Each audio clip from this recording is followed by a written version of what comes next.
বান্দা কখন তার রবের সবচেয়ে কাছে থাকে?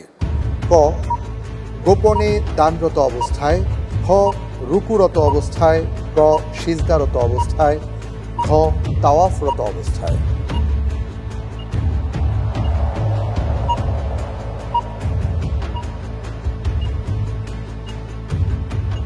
আলহামদুলিল্লাহ, উত্তর হবে ক, সাজদারত অবস্থায়।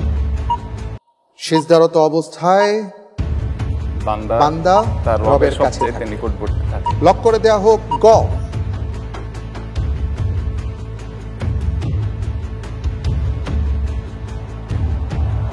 সঠিক উত্তর। আলহামদুলিল্লাহ, আলহামদুলিল্লাহ, 4 নম্বর পেয়ে গেছেন। মাশাআল্লাহ, মাশাআল্লাহ।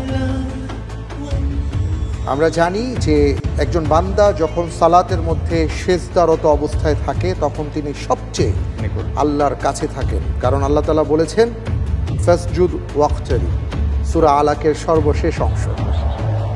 আল্লাহ ছাড়া অন্য কারো কাছে সন্তান, বিপদ আপদ থেকে মুক্তি বা কল্যাণ চাওয়ার হুকুম কি? ক, শিরিক ও হারাম, খ, বিদআত ও হারাম, গ, জায়েজ ও মুস্তাহাব, খ, মুবাহ বা বৈধ।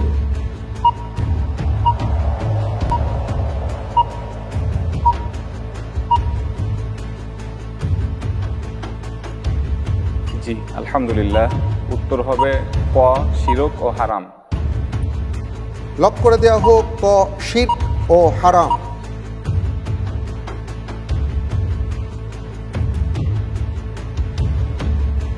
আপনি যে উত্তরটি দিয়েছেন যে আল্লাহ ছাড়া অন্য কারো কাছে সন্তান বা বিপদ আপদ থেকে মুক্তি অথবা কল্যাণ লাভের জন্য কারো কাছে চাওয়া, যে কোনো বিষয়, কোনো কিছুই আল্লাহ ছাড়া অন্য কারো কাছে চাওয়া এই পর্যায়ে পড়বে।